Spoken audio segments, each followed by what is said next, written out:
Greetings, Ohio Valley. This is Dan Lima with OSU Extension from Belmont County. And this is Karen Cox from WVU Extension in Ohio County. Thanks for tuning in to Extension Calling, your source for research-based information for the farm, garden, and home.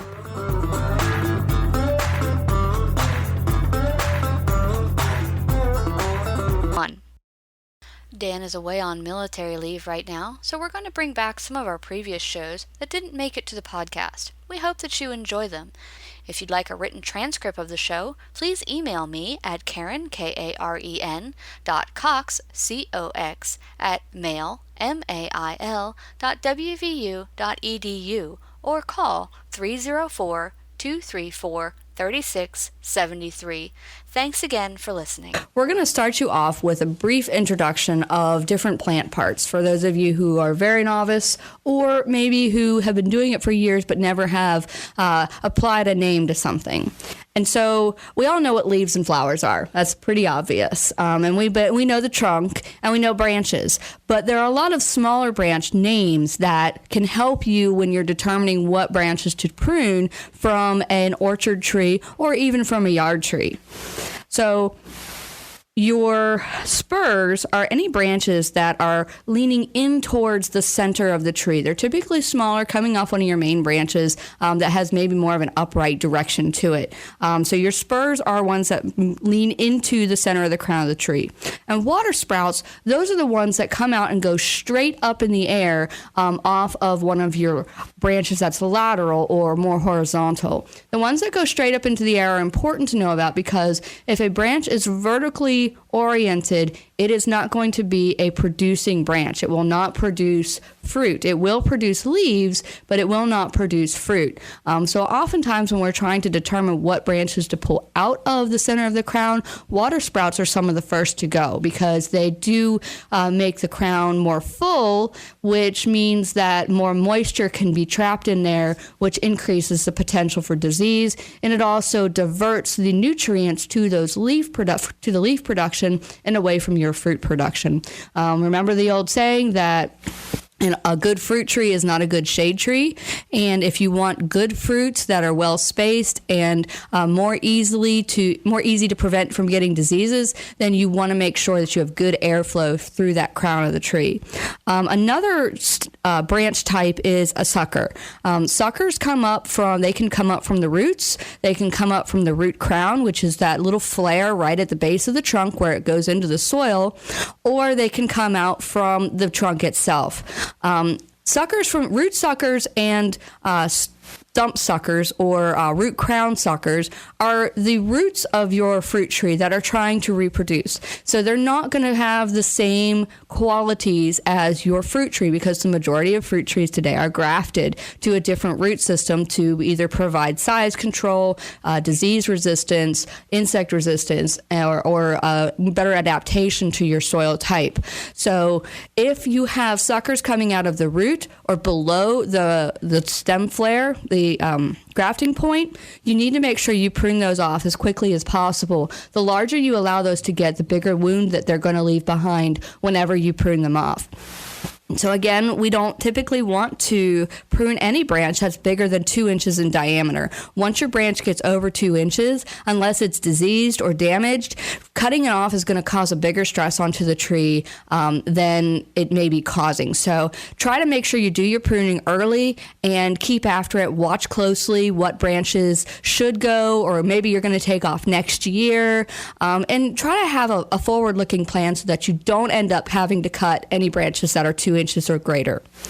The ones that, if you get suckers that come directly out of the main stem of the plant, those are usually warning signs that say that this plant is excessively stressed.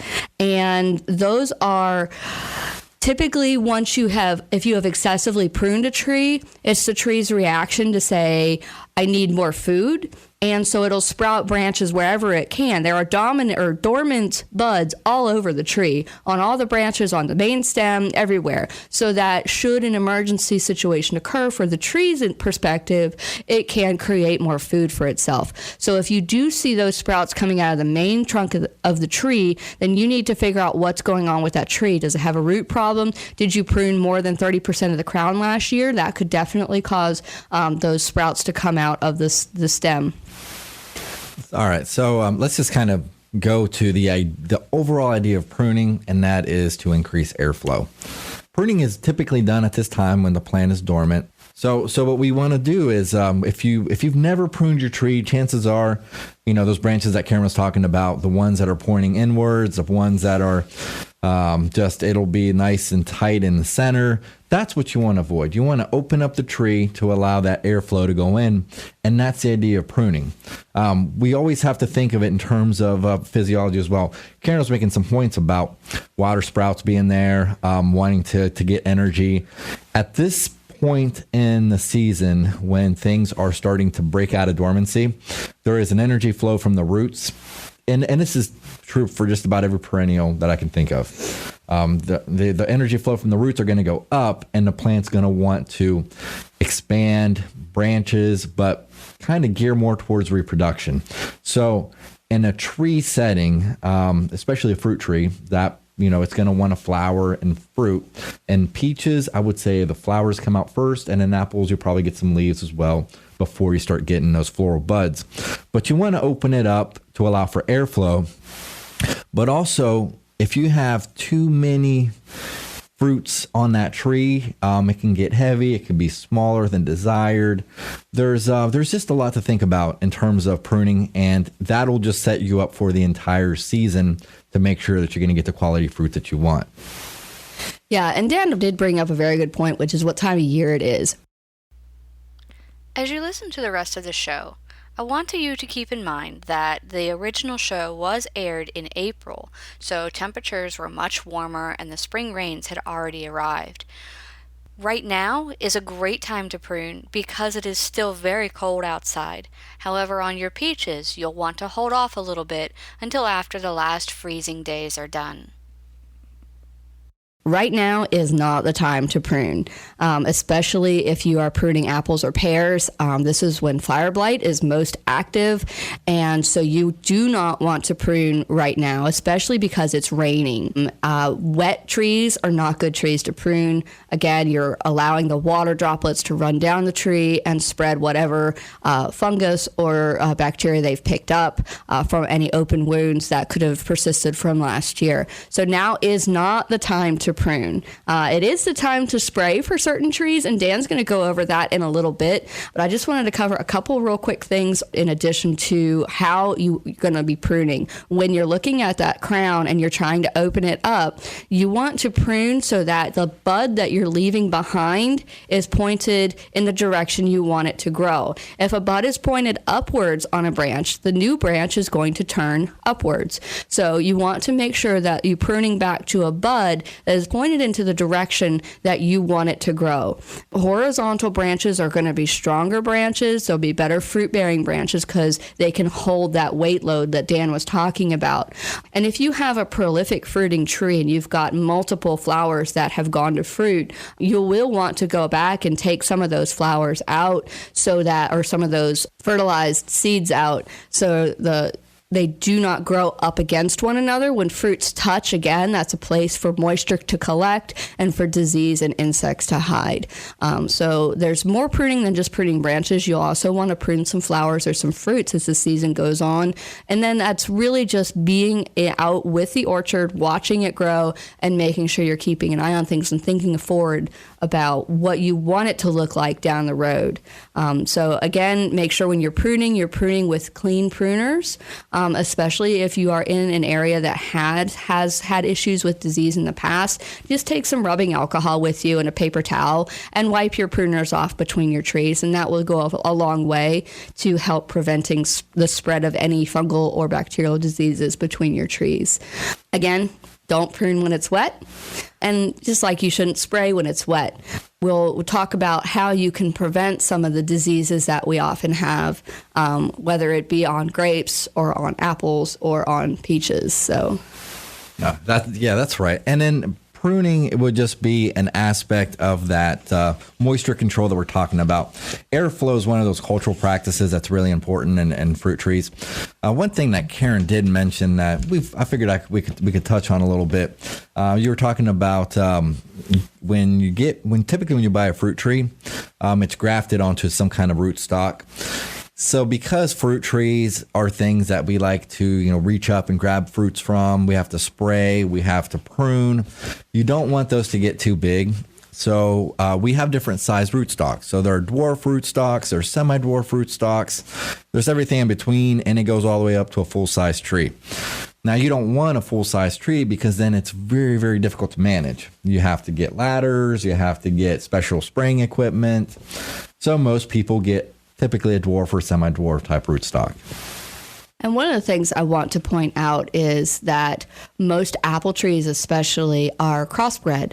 So the offspring of the apple you're eating is not going to have the same kind of apple. So if you got some terrific apples from the farmer's market and you save the seeds from them because you want that apple back, unfortunately, you're probably going to get a crab apple tree from that because that is what most things are pollinated with.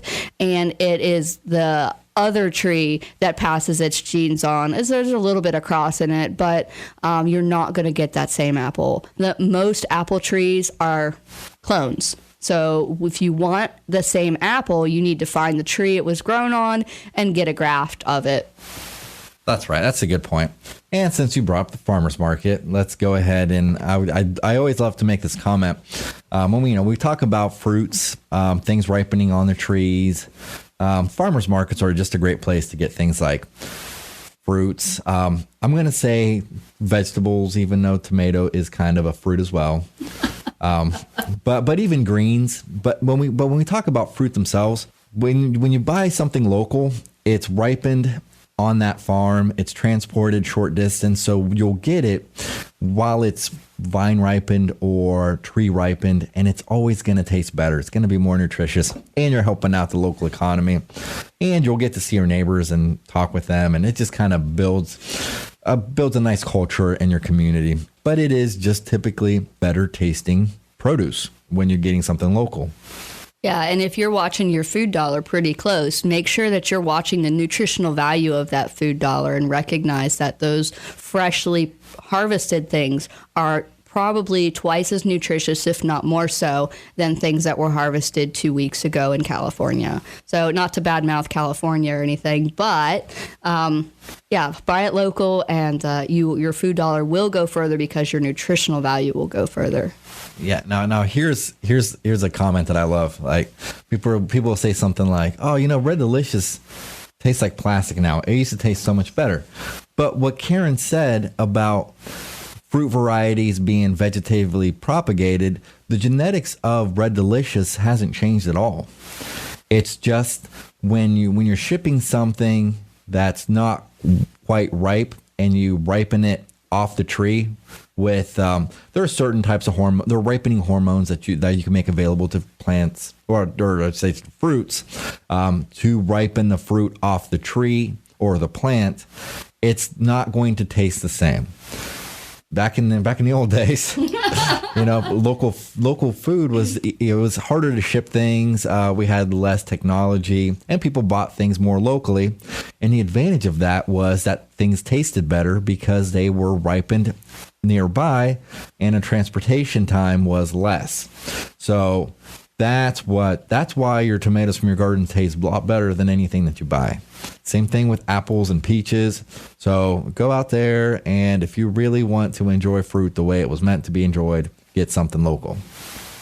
All right, and this will be my last push for buying local. I want you to as your yearly change in your lifestyle, 1% of your food dollar, every 10 cents or 1 cent that you spend at the grocery store, I want you to spend at the farmer's market. So even if you don't go to the farmer's market at all, go at least once this summer, buy something local and give it a shot. Really try to branch out and talk to the farmers. They always have good recipes to try, and try to make that commitment to 1 to 10%, somewhere in there, whatever works for your food dollar, and try to commit that to a local grower.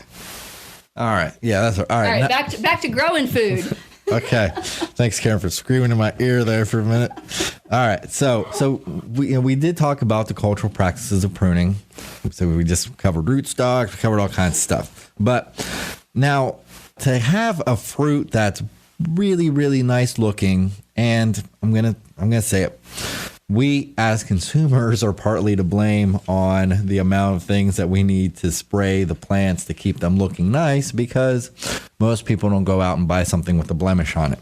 But there's nothing wrong with having a little hole in there, or just if the fruit's completely rotten away, you're not going to eat it. But just because it has a little hole doesn't mean you can't cut it away, and it'll still taste great.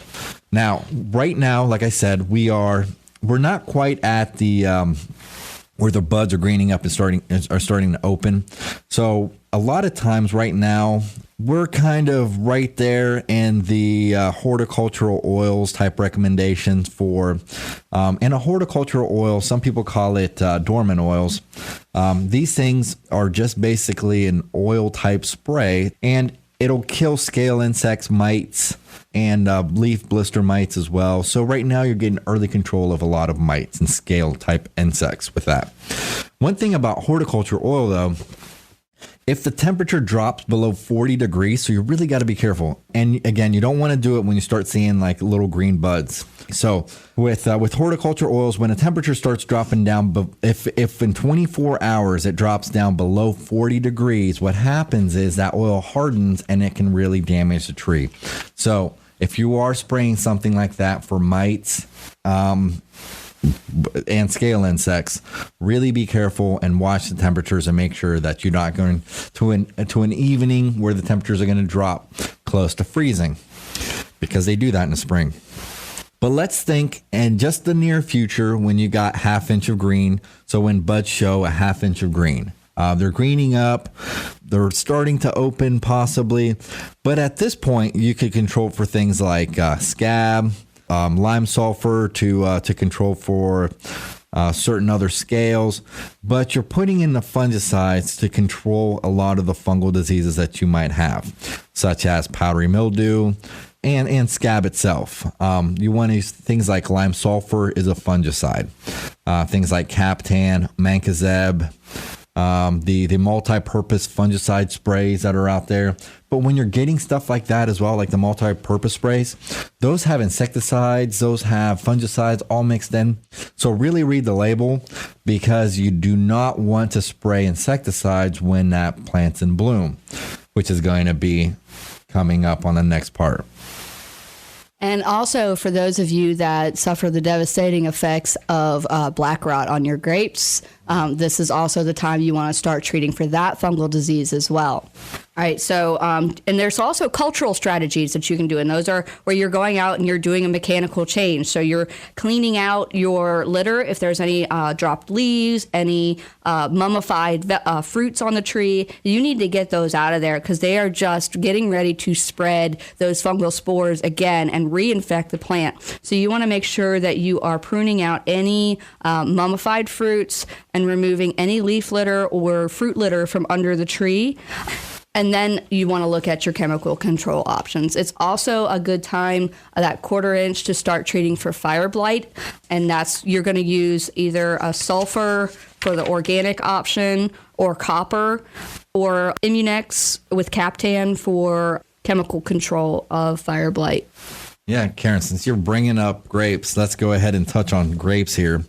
You're absolutely right. A lot of people get to the end of the season and they start getting those little mummy brazen things. And they're like, what happened? What could I have done before this happened? Well, you have to do it now. Now's the time to do it. I think Karen wants to get in here. Go ahead. Yeah, you have to keep in mind with plants, you cannot cure them of a disease. You have to prevent the disease. So you need to get in there before the plant becomes infected and put a protective coating over it, so to speak. And so that's why you need to watch the bud stages, watch as they get full, as they break open, as that little tiny bit of leaf comes out to a 1/4 inch length, as it comes out to a 1/2 inch length. Each of those times, once they start to flower, all of those times are different stages where you have to make sure that you are applying a protective agent to those plants to keep them from getting a disease. So, yeah. So right now, when you're getting about the new growth of those vines and for your grapes, 4 to 6 inches long, recommended fungicides at this point are things like mancozeb, captan, and something called myclobutanil. Now, myclobutanil, myclobutanil, myclobutanil. Just make sure you guys remember that one, because that's the one that's going to be the best thing to control for black rot. So that's the one you want to go with if you've had black rot issues. And trust me, it might have been something you've never seen in your life, and all of a sudden last year it's here, and it'll be here because now, especially if you didn't do a lot of that cleanup, now you're going to have those fungal spores there, and they're going to reinfect your plant. So for control of things like black rot, which we've been hammering right now, powdery mildew, leaf spot, and this is grapes, downy mildew, what you want to do is things like mancozeb, myclobutanil, especially for black rot, and then captan as well. Those will give you really good protection on the leaves, and specifically though for black rot, you're going to have that protection in the fruit. Yeah, and I want to touch a little bit on making sure that your application is effective, because there are a lot of times you'll go out and you'll spray and you'll think you're doing the right thing, but you either A, won't get good coverage because you're not using a small enough droplet size, you're not getting good coverage because you're spraying to runoff, which causes the droplets to gather and then run off the leaf instead of just staying on the surface of the leaf, or you're spraying before a rain and it all washes off, or you are not spraying frequently enough. With fungicides, it's a repetitive thing. You have to keep it active on the plant in order for it to maintain its effect. So say you spray it and then you go on vacation for 2 weeks, you need to make sure that you spray as soon as you get back again, because that 2-week span, that 7 to 14 days is really your stage to watch for reapplication. So make sure you read the label,